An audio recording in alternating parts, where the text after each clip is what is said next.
আমরা করতে পারতাম না। আমাদের সামনে তারা রোডম্যাপ দিয়েছিল 2021, 2024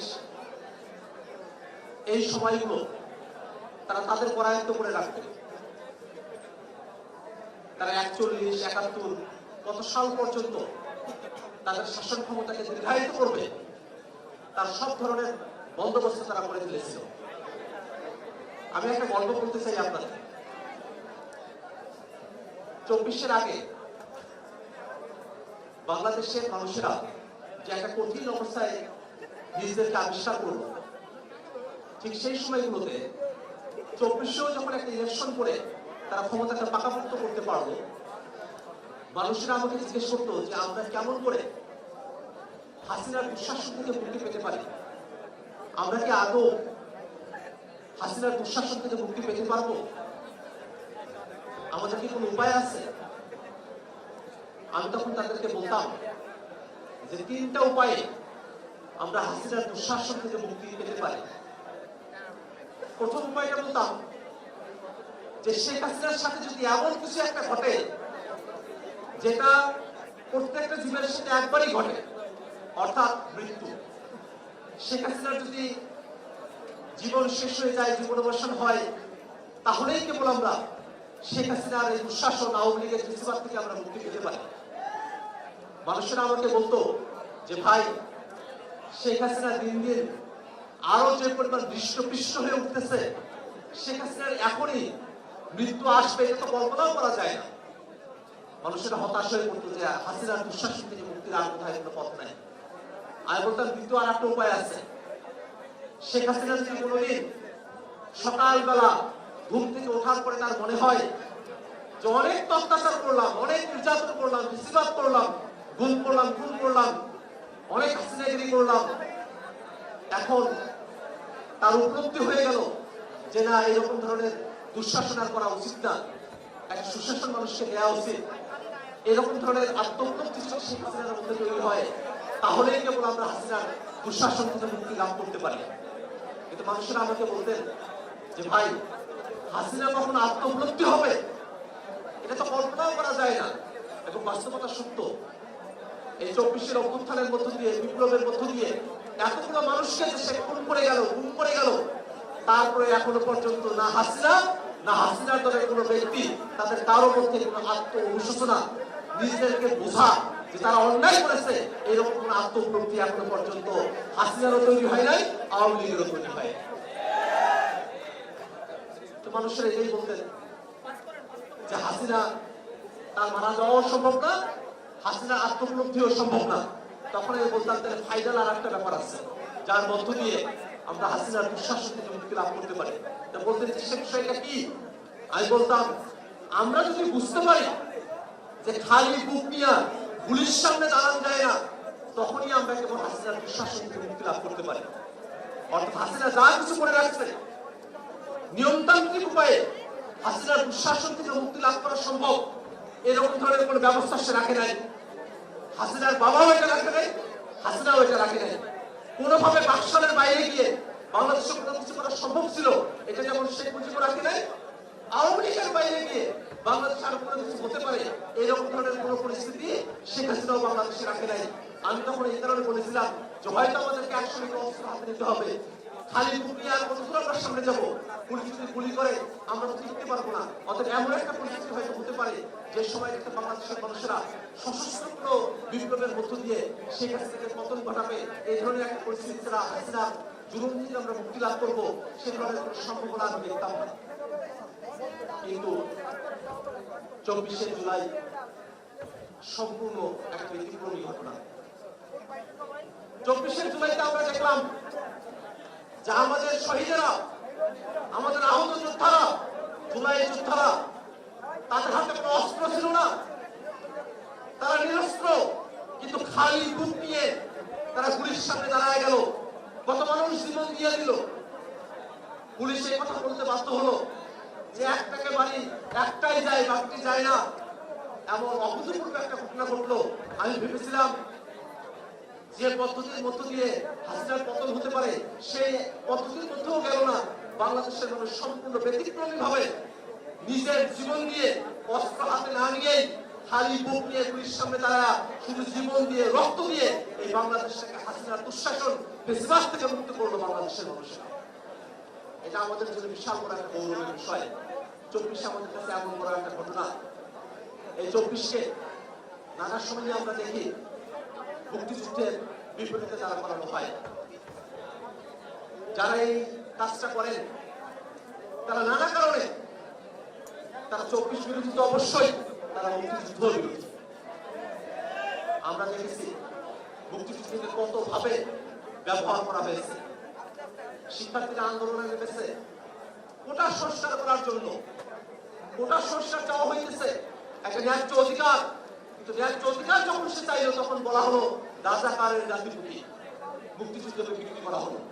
ওই মুক্তিযুদ্ধকে যারা বিক্রি করে তারাই কেবল 24 এবং 71কে মুখোমুখি দাঁড় করান, তারাই কেবল 24-এর বিপরীতে 71কে দাঁড় করান, তারাই আমাদেরকে ফাইটিংয়ের জায়গায় নিয়ে যান। কিন্তু আমরা এটা বলতে চাই, বাংলাদেশের মানুষেরা 24-এর অভ্যুত্থানে যেমন করে বৈষম্যের বিরুদ্ধে লড়াই করেছিল, এই বাংলাদেশের মানুষেরা ওই 71-এও 24-এর বিরুদ্ধে লড়াই করেছিল। মূল সূত্রে এক জায়গায় রাখা। যারা 71কে ব্যবহার করেছে 24-এ আমরা তাদের বিরুদ্ধে দাঁড়িয়েছি, 71-এর বিরুদ্ধে আমরা দাঁড়াই। এই বিষয়টা মাথায় রাখা প্রয়োজন।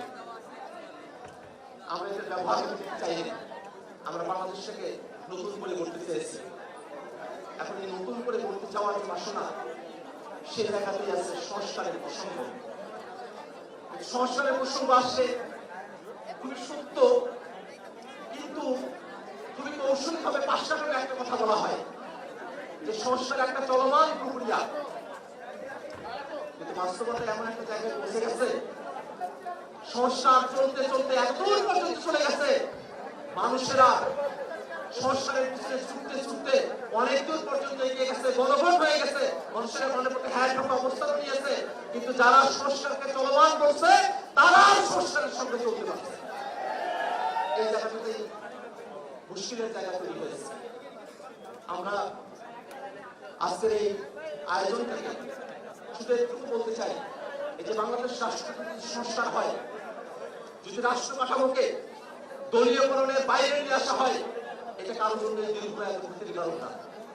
আমরা এটা হাসিনার সময় বলেছি, এটা সব দল মিলিয়ে আমরা বলেছি, যারা হাসিনার এগেইনস্টে ছিলাম প্রত্যেকটা দলই আমরা বলেছি, যদি রাষ্ট্র কাঠামোতে সংস্কার হয় সেটা কারোর জন্য দীর্ঘায়িত ক্ষতি না, বরং রাষ্ট্র কাঠামোতে যদি সংস্কার হয়, সরকারি দলে থাকে বিরোধী দলে থাকে, দেশটা আগায় যাবে, আমরাও নিরাপদ থাকবো, দেশের জনগণও নিরাপদ থাকবে। এটাই বাস্তবতা। আজকে এই যে আয়োজন, সে আয়োজনে একটা লেন্সের কথা বলা হয়েছে। সেই লেন্সের মধ্য দিয়ে আওয়ামী লীগের পরিস্থিতি কি সে বিষয়টা বলার কথা বলা হয়েছে। এটা স্বতঃসিদ্ধ।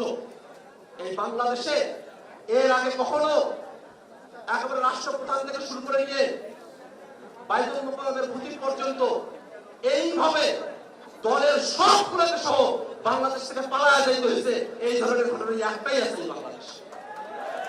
যারা বাংলাদেশের মানুষকে গুম করছে, খুন করছে, এবং তাদের মধ্যে কোনো অনুশোচনা নাই। এখনো পর্যন্ত তারা যারা জুলাই যোদ্ধা আছে তাদের উপরে তারা বোম ছাড়ে। জুলাইকে ওরা একটা ডিজাইন করতে চায়, কিন্তু খুবই স্পষ্ট কথা, এই যে আপনারা যারা এখানে জুলাই যোদ্ধারা আছেন, শহীদ পরিবারের সদস্যরা আছেন, আপনারা কি কোনো ডিজাইনের অংশ হিসেবে জুলাইতে এসেছিলেন? সবাই এসেছিল স্বতঃস্ফূর্ত ভাবে। জুলাইকে যদি ডিজাইন বলতে হয় তাহলে জুলাই হলো ডিভাইন ডিজাইন, একটা ঐশ্বরিক ডিজাইন, যেটা আল্লাহর পক্ষ থেকে এসেছিল। এই কারণে জুলাই বাংলাদেশ কারো মস্তিষ্কের মধ্যে দিয়ে আসে নাই, কিন্তু প্রত্যেকটা মানুষের হৃদয়ে জুলাই ধারণ করতে পেরেছিল বিধায় প্রত্যেকটা মানুষ জীবন দেওয়ার জন্য জুলাই এসেছিল। সেই সব মানুষের পক্ষ থেকে আমরা একটা কথা স্পষ্ট করে বলতে চাই, আওয়ামী লীগের কিছু নেতা মুষ্টিমেয় যাদেরকে বিচারের আওতায় নিয়ে আসা হচ্ছে, আর যারা এখনো পর্যন্ত বাংলাদেশে ঘুরে বেড়াচ্ছে বিভিন্ন জায়গায়, আমরা এখনো দেখি জুলাই স্মৃতিস্তম্ভে তারা আগুন দেয়। এটা দেয় কেন দেয় জানেন? কারণ জুলাই স্তম্ভটা দেখলে তাদের মনে করে তারা বাংলাদেশ থেকে পালায় গেছে। জুলাই স্তম্ভটা যখন দেখে তখন তারা বোঝে যে বাংলাদেশের মানুষ তারা আওয়ামী লীগকে চায় না। এই কারণে নিজের পাপের কথা স্মরণ হয় তো এই কারণে তারা গিয়ে জুলাই স্তম্ভে আগুন দেয়। ওরা যতই আগুন দিক আর যাই কিছু করুক, বাংলাদেশের মানুষের দৃশ্যপট থেকে, বাংলাদেশের মানুষের হৃদয় থেকে কখনোই জুলাইকে মুছে দেওয়া সম্ভব হবে না। এটাই বাস্তবতা। এবং এই বাস্তবতার কারণে আমরা এই কথাটা বলি, যে কয়েকজনকে বিচারের আওতায় নিয়ে আসতেছেন খুব দ্রুত নিয়ে আসতে হবে এবং তাদের বিচারটা কার্যকর করতে হবে এবং দল হিসেবে আওয়ামী লীগকে বিচারের কাঠগড়ায় দাঁড় করাতে হবে। কোনোভাবে এই বাংলাদেশে এই ফ্যাসিবাদী বাকশালী অগণতান্ত্রিক বাংলাদেশের বাইরের শক্তি আওয়ামী লীগ তাদের রাজনীতি করার সুযোগ দেব না।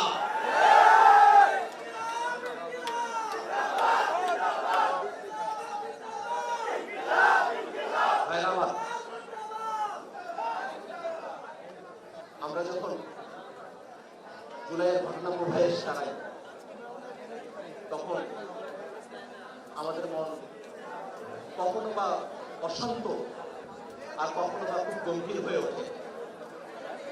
আজকে আমরা যারা অতিথি হয়েছি আমাদেরকে সেই জানাজের চিঠি দেওয়া হয়েছে। কত ছোট একটা ছেলে কত বড় একটা আত্মউন্নতি থেকে জুলাইয়ে সামিল হয়েছে। সেই জুলাইতে আমরা যত কিছু প্রত্যাশা করেছিলাম এই প্রত্যাশাগুলো একদিন বাংলাদেশের মানুষের কাছে পূর্ণতায় পরিণত হবে সে আশাবাদ ব্যক্ত করে আজকের এই আয়োজনে আপনারা যারা সামিল হয়েছেন তাদের সকলকে আবারও সালাম জানিয়ে আমি আমার বক্তব্য এখানে শেষ করছি। ইনকিলাব জিন্দাবাদ।